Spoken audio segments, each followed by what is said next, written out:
Comigo, não faça isso. Todos estamos aqui. Perto da meia-noite, Paulo e Silas choravam e cantavam hinos a Deus, e os outros presos os escutavam.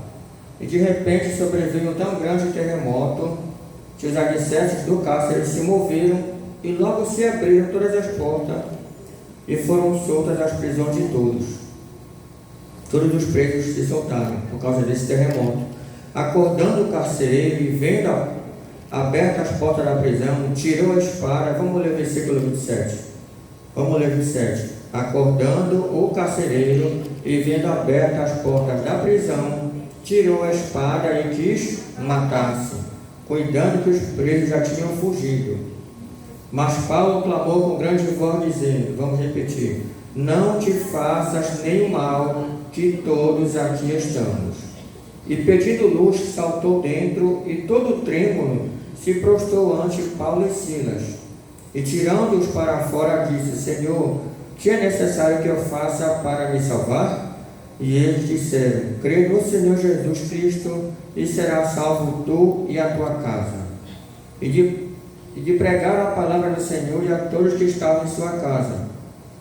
E tomando-os ele consigo naquela mesma hora da noite, lavou-lhe os vergões, e logo foi batizado ele e todos os seus. E então, levando-os à sua casa, dispôs a mesa, e na sua crença em Deus, alegrou-se com toda a sua casa. Repita comigo, na sua crença em Deus, alegrou-se com toda a sua casa. Bate palmas para Jesus esta noite. Louvado seja o nome do Senhor e Salvador Jesus Cristo. A história é muito conhecida, mas eu quero focar na questão do carcereiro que queria se matar, não exatamente na pessoa de Paulo e Silas, mas na pessoa do carcereiro que queria tirar a sua própria vida. Então, aquele carcereiro, imagino que ele cumpria a sua missão perfeitamente até nesse dia. Creio eu que ele já há muito tempo exercia essa profissão de carcereiro e com muita responsabilidade. Como qualquer um de nós, temos nossos compromissos, trabalho, família, e fazemos isso com força, com perfeição e com responsabilidade. Mas, num certo momento da nossa vida, nós podemos encontrar algo que se chama decepção, frustração, algo contrário. Podemos encontrar algo na nossa vida que se chama desemprego. Podemos encontrar algo, resumidamente, que se chama as tribulações. Mas o apóstolo Paulo, em Romanos capítulo 8, ele nos faz pensar o contrário daquilo que nós poderemos pensar. Ele diz, quem nos separará da mão de Deus? Peste, fome, tribulação, espada, nudez. Ele fala, nem a morte pode me separar do amor de Deus. Então, quem busca a Deus, ele não deixa se vencer por causa das tribulações, porque Paulo, sendo um homem de Deus, escreveu esse texto em Romanos 8.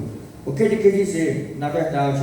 Lucas 1,37, porque para Deus nada é impossível. Mateus capítulo 7, aquele que pede recebe. Salmo 40, verso 1, esperei com paciência no Senhor. Ele se inclinou para mim e ouviu meu clamor. Esse texto quer dizer o seguinte, que perante as dificuldades nós podemos vencer. E lá em Mateus 24, verso 3 está escrito, aquele que perseverar até o fim, ele será salvo. Porém, aquele carcereiro talvez não conhecesse esses textos, ou não até mesmo conhecia o poder de Deus, ou a pessoa do Senhor, como dizia o irmão que veio antes de mim, pregou sobre a comunhão com Deus, a intimidade com Deus, que ele dizia, eu tinha isso perfeitamente.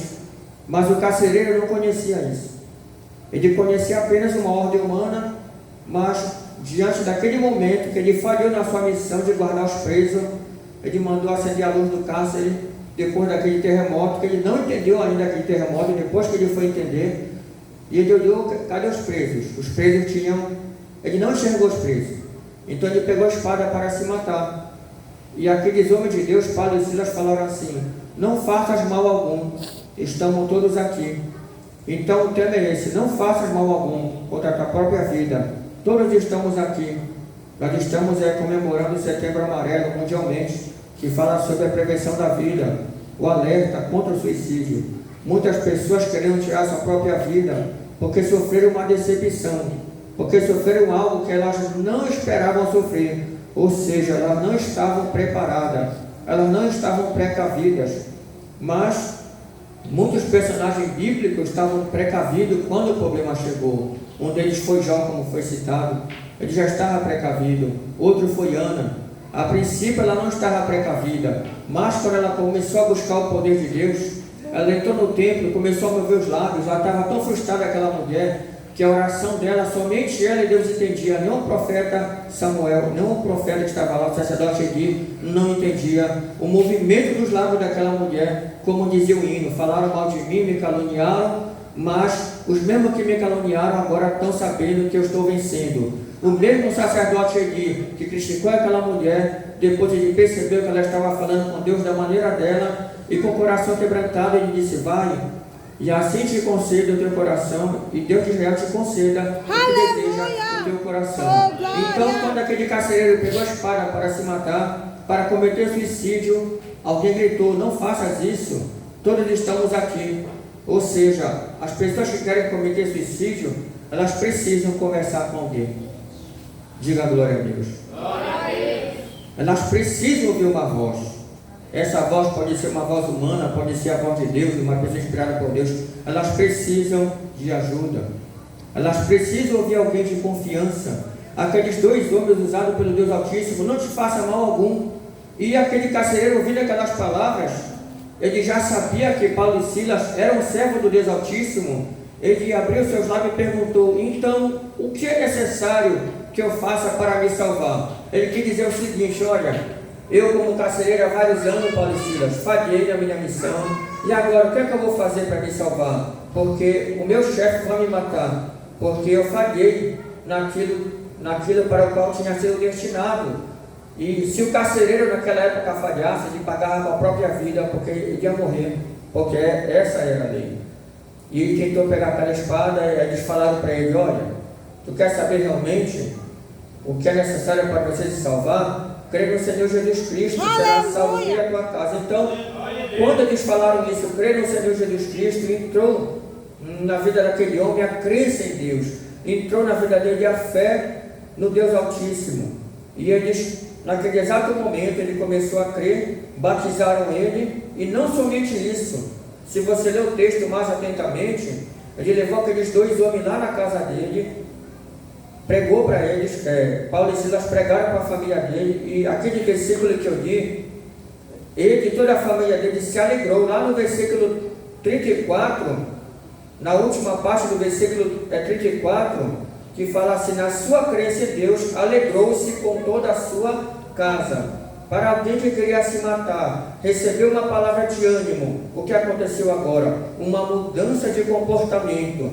Por isso que está escrito lá em Romanos 12:2: não vos conformeis com este mundo. Ou seja, não vos conformeis com a notícia negativa que tu recebe, porém transformai-vos pela renovação do vosso entendimento. Ainda que a notícia ruim venha, os dados inflamados do maligno, mas você está revertido com o escudo da fé, que serve para apagar os dados inflamados do maligno, porque o maligno trabalha na mente daquela pessoa que quer se matar, como até então estava trabalhando na mente do carcereiro para se matar. E a prova disso é que ele pegou uma espada para se matar. Porém, como dizia para o seu empregado: maior é aquele que está conosco do que aquele que está lá fora. Maior foi a palavra que aquele carcereiro ouviu do que a vontade que ele tinha para se matar. Tu não vai bater palma para Jesus, não? Vai bater o nome do Senhor e Salvador Jesus Cristo. Então, uma palavra pode fazer toda a diferença. Então, quando você tem alguém na sua família, ou um amigo, ou um vizinho que está falando essas palavras que quer se matar, você deve dar ouvido e oferecer ajuda para ele. Eu vou falar um pouco sobre o CVV, o Centro da Valorização da Vida. O Setembro Amarelo é uma campanha de conscientização sobre a importância da prevenção do suicídio. Agradecemos por você acessar nosso site. Juntos podemos fazer a diferença e mostrar que a vida importa. O que foi que está aqui, o que foi que eu vi aqui, que juntos podemos fazer a diferença. O carcereiro estava sozinho? Não. Os dois discípulos com ele fizeram toda a diferença e mostraram para ele que a vida é importante. O Centro de Valorização da Vida, ele promove um apoio emocional, ou seja, na mente. O CVV oferece apoio emocional 24 horas por dia, 7 dias por semana, por telefone, e-mail ou chat.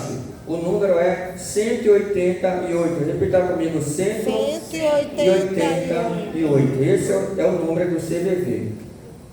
O Setembro Amarelo surgiu com a ideia de quebrar tabus, reduzir estigmas, estimular que as pessoas busquem e ofereçam ajuda.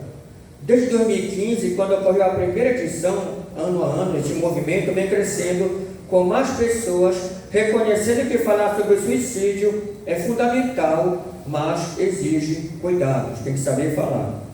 Ação do Setembro Amarelo. Fique por dentro das atividades do CVV e da campanha do Setembro Amarelo em todo o Brasil. Diga glória a Deus. O CVV é uma ONG mais antiga do país, é uma organização não governamental do CVV, fundada em São Paulo em 62. Ele traz apoio emocional e a prevenção do suicídio pelo telefone 188, como eu já falei.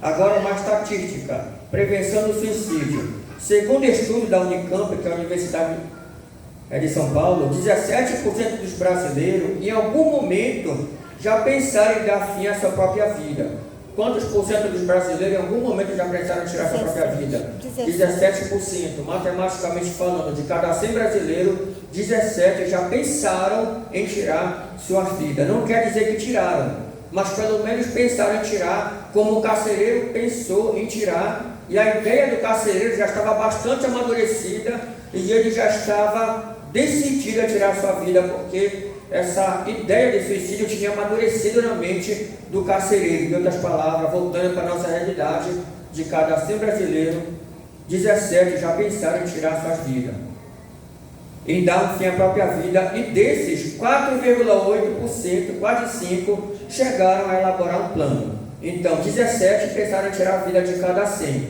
e 5 deles chegaram a elaborar um plano como carcereiro. Em muitos casos é possível prevenir para que esses pensamentos suicidas não se tornem realidade. Então a melhor coisa é o diálogo aberto, sincero e com uma pessoa de confiança da qual você possa expor seus sentimentos internos. Sinal de alerta. Preste atenção aos sinais. Pequenas mudanças podem indicar um pedido de ajuda. Primeiro, isso aqui se refere ao comportamento geral, quando esse adolescente, criança, enfim, não gostam mais de coisas que gostavam antes. A pessoa ela começa a desgostar de algo que ela gostava muito. Digamos, ela gosta de passear muito na praça e no parque, o jovem, enfim, ele para de fazer aquilo.